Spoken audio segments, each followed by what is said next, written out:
Hi, everybody! Welcome to Read Fun Children's Books. Thank you for coming. I hope you will like this video, and please don't forget to subscribe. In today's story, we hear the biggest tall tale of them all, the legend of the great John Henry and his hammers. Let's read John Henry by Julius Lester, with pictures by Professor Jerry Pinkney. You've probably never heard of John Henry, or maybe you heard about him, but you don't know the ins and outs of his comings and goings. Well, that's why I'm going to tell you about him. When John Henry was born, birds came from everywhere to see him. The bears and panthers and moose and deer and rabbits and squirrels and even a unicorn came out of the woods to see him. And instead of the sun tending to his business and going to bed, it was peeping out from behind the moon's skirts, trying to get a glimpse of the new baby. Before long, the mama and papa came out on the porch to show off their brand new baby. The birds oohed and the animals ahed at how handsome the baby was. Somewhere in the middle of one of the oohs, or maybe it was on the backside of one of the ahs, that baby jumped out of his mama's arms and started growing. He grew and he grew and he grew. He grew until his head and shoulders busted through the roof, which was over the porch. John Henry thought that was the funniest thing in the world. He laughed so loud, the sun got scared. It scurried from behind the moon's skirts and went to bed, which is where it should have been all the while. The next morning, John Henry was up at sunrise. The sun wasn't. He was tired and had decided to sleep in. John Henry wasn't going to have none of that. He hollered up into the sky, "Get up from there! I got things to do and I need light to do 'em by."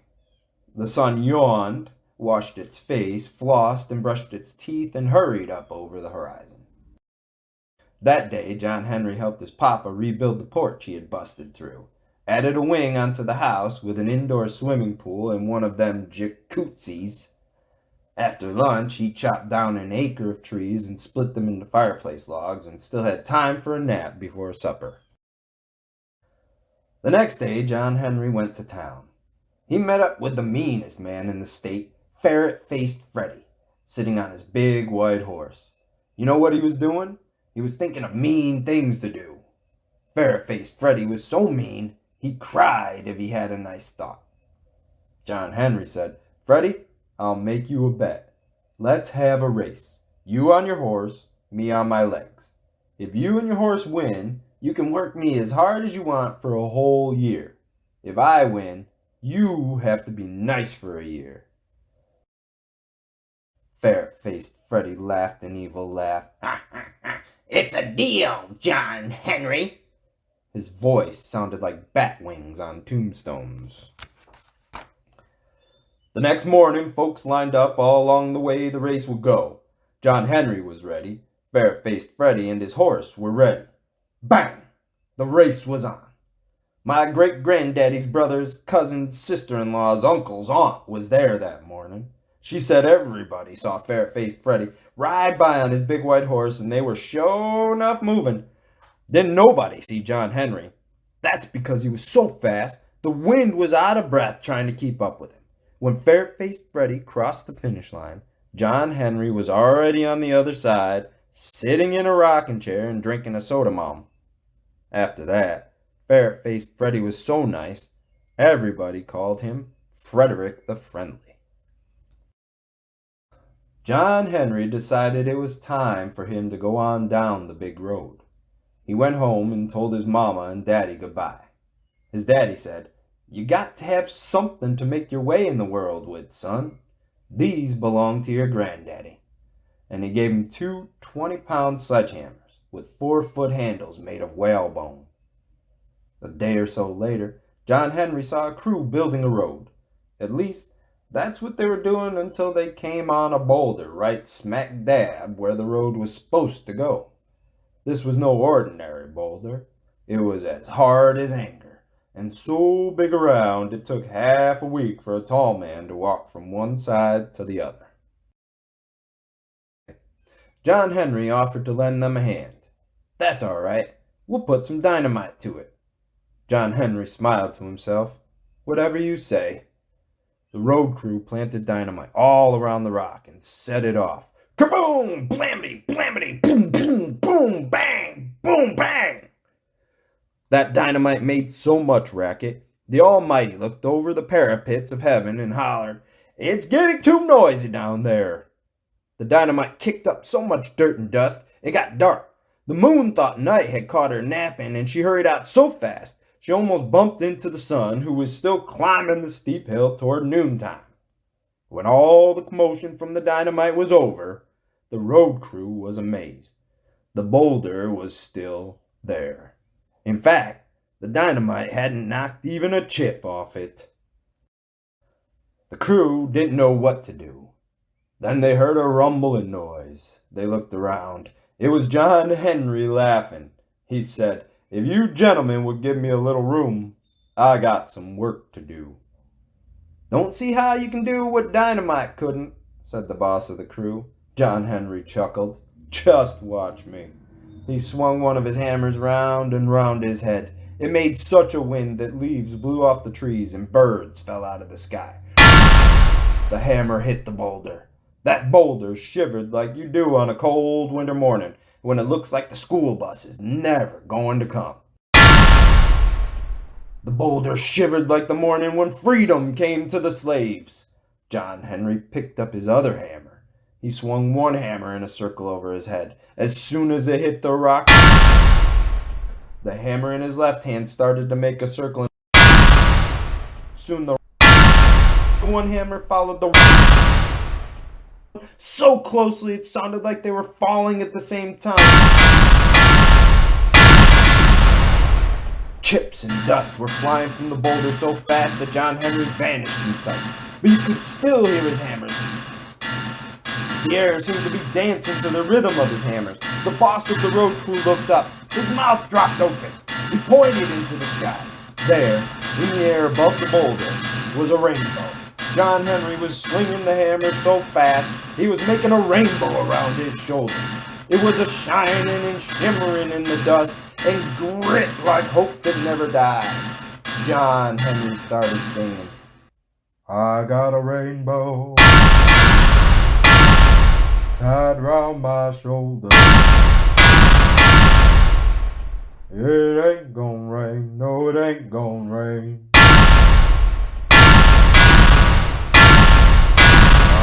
John Henry sang and he hammered and the air danced and the rainbow shimmered and the earth shook and rolled from the blows of the hammer. Finally, it was quiet. Slowly, the dust cleared. Folks could not believe their eyes.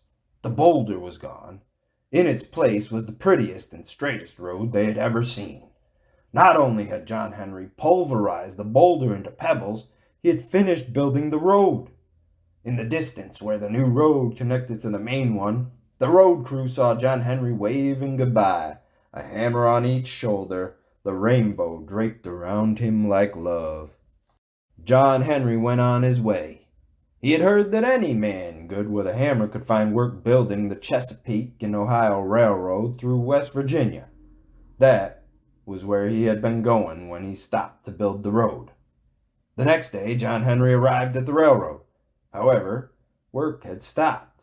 The railroad tracks had to go through a mountain, and such a mountain. Next to it, even John Henry felt small.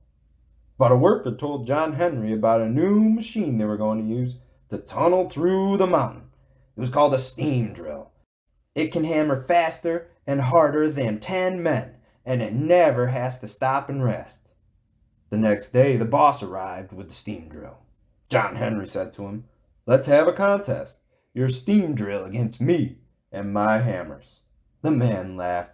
"I've heard you're the best there ever was, John Henry, but even you can't out-hammer a machine." "Let's find out," John Henry answered. Boss shrugged. "Don't make me no never mind. You start on the other side of the mountain. I'll start the steam drill over here. Whoever gets to the middle first is the winner." The next morning, all was still.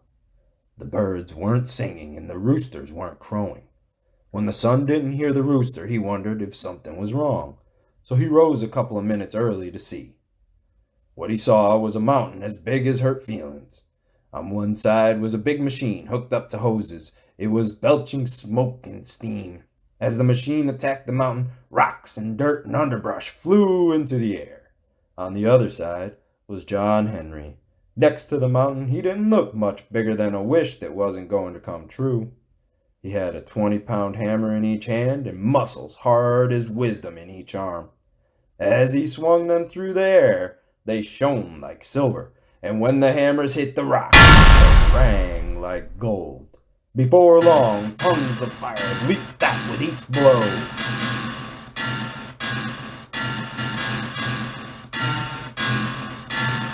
On the other side, the boss of the steam drill felt the mountain shudder. He got scared and hollered, "I believe this mountain is caving in!" From the darkness inside the mountain came a deep voice. "It's just my hammer sucking wind! Just my hammer sucking wind!" There wasn't enough room inside the tunnel for the rainbow, so it wrapped itself around the mountain on the side where John Henry was. All through the night, John Henry and the steam drill went at it, and the light from the tongues of fire shooting out of the tunnel from John Henry's hammer blows. Folks could see the rainbow wrapped around the mountain like a shawl. The sun came up extra early the next morning to see who was winning. Just as it did, John Henry broke through and met the steam drill. The boss of the steam drill was flabbergasted. John Henry had come 1.25 miles. The steam drill had only come 1/4. Folks were cheering and yelling, "John Henry! John Henry!" John Henry walked out of the tunnel into the sunlight, raised his arms over his head, a hammer in each hand. The rainbow slid off the mountain and around his shoulders. With a smile, John Henry's eyes closed, and slowly he fell to the ground. John Henry was dead.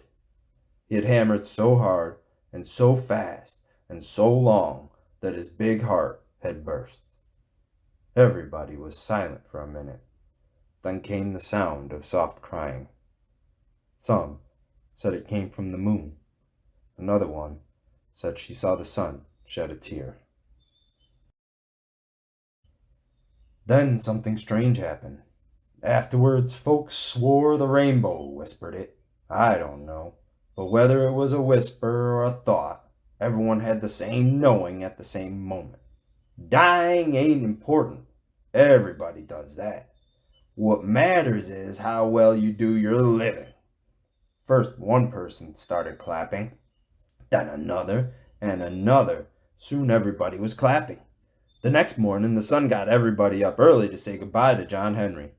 They put him on a flatbed railroad car, and the train made its way slowly out of the mountains.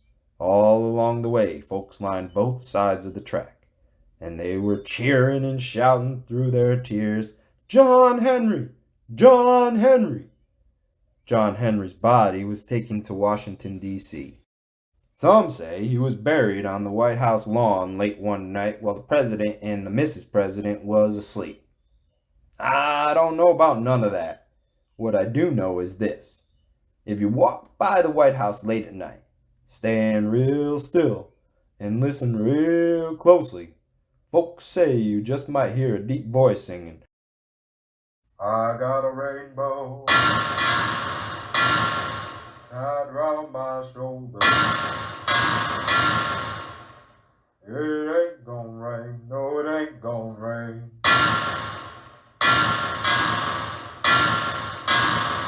I got a rainbow tied round my shoulder.